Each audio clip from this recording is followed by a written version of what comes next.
ప్రజలకు ఆ స్ఫూర్తిని అందించడానికి ఉపరాష్ట్రపతిగా ఉంటే ఇది దేశ ప్రజలకు ప్రయోజనం చేకూరుతుంది, ప్రజాస్వామ్యం కాపాడబడుతుంది. అందుకే ప్రజాస్వామ్యాన్ని పరిరక్షించడానికి రాజకీయాలకు అతీతంగా మనందరం ఏకమై జస్టిస్ సుదర్శన్ రెడ్డి గారిని గెలిపించాల్సిన అవసరం ఉంది. వారికి మద్దతు ఇవ్వవలసిందిగా ఉభయ తెలుగు రాష్ట్రాలలో ఉన్న రాజకీయ పార్టీలను, వాటి నాయకత్వాన్ని ఈరోజు తెలంగాణ కాంగ్రెస్ పార్టీ తరఫున, మంత్రివర్గం తరఫున వారందరూ కూడా నేను విజ్ఞప్తి చేస్తున్నా.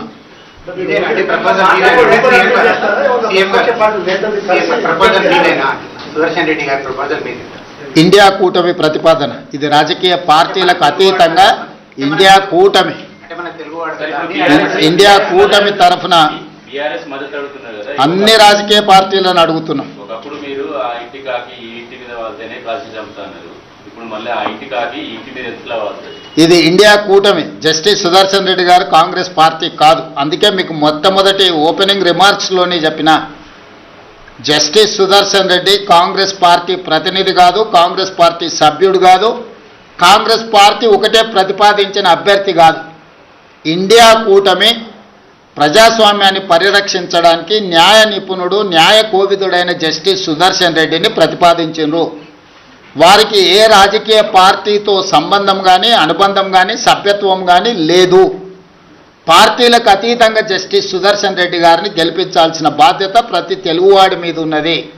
అందుకే ఈరోజు తెలుగు భాషను ప్రాచీన భాషగా గుర్తించాలనుకున్నప్పుడు అందరం ఏకమైనం. అంతెందుకు 1991లో కాంగ్రెస్ పార్టీ పివి నరసింహారావు గారిని దేశ ప్రధానమంత్రిగా చేసి ఉప ఎన్నికలకు నంద్యాలలో పోటీ పడినప్పుడు ఆనాడు గంగుల ప్రతాప్ రెడ్డి గారు రాజీనామా చేసి పివి నరసింహారావు గారు నంద్యాల ఎంపీగా ప్రతిపాదించినప్పుడు పెద్దలు నందమూరి తారక రామారావు గారు ముందుకు వచ్చి ఒక తెలుగువాడి దేశ ప్రధానమంత్రి అవుతున్నాడు అంటే అది మనందరికీ గర్వకారణము. ఎన్నికల్లో తెలుగుదేశం పార్టీ ప్రధాన ప్రతిపక్షంగా పోటీ పెట్టడం లేదు, అందుకే పివి నరసింహారావు గారిని గెలిపించండి అని చెప్పి ఆ రోజు నందమూరి తారక రామారావు గారు ముందుకు వచ్చిండ్రు. సిద్ధాంతపరంగా వైరుధ్యం ఉన్న కాంగ్రెస్ తెలుగుదేశం ఆనాడు ఎన్టీ రామారావు గారు పివి నరసింహారావు గారికి సంపూర్ణమైన మద్దతును పలికి వారి గెలుపుకు పూర్తిగా సహకరించి రాజకీయ విజ్ఞతను ప్రదర్శించారు. ఈరోజు తెలుగు వాళ్ళందరూ కూడా ఎన్టీ రామారావు గారిని ఆదర్శంగా తీసుకొని రాజకీయ విజ్ఞతను ప్రదర్శించి ఒక తెలుగువాడు ఉపరాష్ట్రపతి అయ్యే అవకాశం వచ్చింది. ఈనాడు వారు ఉపరాష్ట్రపతిగా నెగ్గితే భవిష్యత్తులో వారు రాష్ట్రపతి అవ్వడానికి కూడా అవకాశం ఉంటుంది. మళ్ళీ నీలం సంజీవరెడ్డి తర్వాత పివి నరసింహారావు గారి తర్వాత తెలుగు రాష్ట్రాల నుంచి ఒక గొప్ప అవకాశం మన అందరికీ గౌరవం దక్కే అవకాశం ఉంది. అందుకే ఈరోజు మనందరం ఈ చర్చలు, మీరు అడిగే ప్రశ్నలు, చర్చలు ఇవన్నీ కాంగ్రెస్ పార్టీకి సంబంధించినవి. కాబట్టి ఈరోజు వివాదాలకు సంబంధించిన ప్రశ్నల కంటే విజ్ఞతతో కూడుకున్న విధానంతో మనందరం ముందుకు వెళ్ళాలి. మనందరం కూడా విజ్ఞత ప్రదర్శించాలి. మనందరం ఏకమై ప్రజాస్వామ్యాన్ని కాపాడుకోవాలి. ఈరోజు రాజ్యాంగాన్ని పరిరక్షించాలి అంటే రాజ్యాంగ నిపుణుడు, న్యాయ కోవిదుడు ఉపరాష్ట్రపతిగా ఉంటే అందరికీ గౌరవంగా ఉంటుంది, ఈ దేశానికి అంతిమంగా మేలు జరుగుతుంది.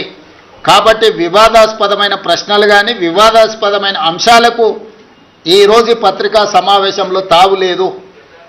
అందుకే పాత్రికేయ మిత్రులకు కూడా నా విజ్ఞప్తి, మీ ఆలోచనలు ఏవైనా ఉన్నా మీ భిన్నాభిప్రాయాలను కూడా పక్కన పెట్టి మీరందరూ కూడా కలిసికట్టుగా జస్టిస్ సుదర్శన్ రెడ్డి గారికి మద్దతు ఇవ్వాల్సిందిగా మీ అందరు కూడా విజ్ఞప్తి చేస్తున్నా.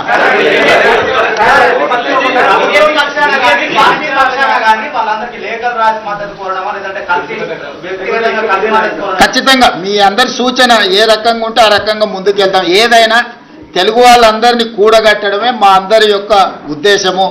మీరిచ్చే సూచనలు తీసుకొని ఇంకా మంచి కార్యాచరణ మీరు ఏదైనా, ఇప్పుడు ఫస్ట్ రియాక్షన్ ఇది, क्योंकि आज उपराष्ट्रपति चुनाव में एक किसान परिवार तेलंगाना छोटे गांव से खुद के गांव में पाठशाला नहीं है तो अगले गांव में जाकर पढ़ाई लिखाई करके उस्मानिया यूनिवर्सिटी से लॉ ग्रेजुएट बनकर हाई कोर्ट जज of Andhra Pradesh Goa Lokayukta chairman, supreme court justice तक एक तेलंगाना किसान का लड़का उतना दूर पहुंच गए। आज India alliance justice Sudarshan Reddy को अपने तरफ से उम्मीदवार बनाए। इसीलिए आज हमारे कैबिनेट और कांग्रेस पार्टी तेलंगाना के जनता की ओर से और तेलुगु जाति के तरफ से हमारी गुजारिश ये है कि Telugu Desam, Jana Sena, YSR, BRS and MIM सब राजनीतिक दल नेता लोगों से एक ही गुजारिश है, हम सब लोग इकट्ठा होकर जस्टिस सुदर्शन रेड्डी जीतने के लिए कोशिश करना, क्योंकि पीवी नरसिंह राव जी के बाद ऐसा मौका नहीं मिला तेलंगाना की ओर से। इसीलिए आज इंडिया अलायंस के उम्मीदवार कोई राजनीतिक दल से उनका कोई लेना देना नहीं है, वो लीगल एक्सपर्ट, कॉन्स्टिट्यूशनल एक्सपर्ट, लगातार देश के लिए सेवा किए। ऐसे जस्टिस सुदर्शन रेड्डी को आज के तारीख में हम सब लोग मिलकर मदद देने का जरूरत है। जिस दिन पीवी नरसिंह राव जी इस देश की प्रधानमंत्री बने, उस दिन तेलुगुदेशम पार्टी अध्यक्ष एनटी रामाराव जी ने नंद्याल बाय इलेक्शन चुनाव में किसी उम्मीदवार को खड़ा नहीं किए, क्योंकि एक तेलुगु प्राइड पीवी नरसिंह राव इस देश के प्रधानमंत्री बने तो हमारे सबका विकास, हमारा सबका पहचान। इसीलिए उस दिन जो एनटी रामाराव ने जो निर्णय लिया, पीवी नरसिंह राव जी को मदद किए, आज भी तेलंगाना की ओर से मेरा एक ही गुजारिश है, justice Sudarshan Reddy non political, non controversial and legal expert, हम सब लोग उनको मदद देना, आने वाले चुनाव में उनको जिताने के लिए मैं गुजारिश कर रहा हूं।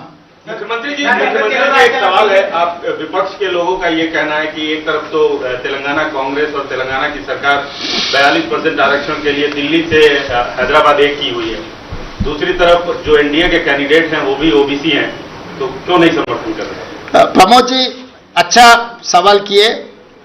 जब कांग्रेस पार्टी तेलंगाना में जाति गणना किए, जाति गणना के independent expert committee chairman is justice Sudarshan Reddy.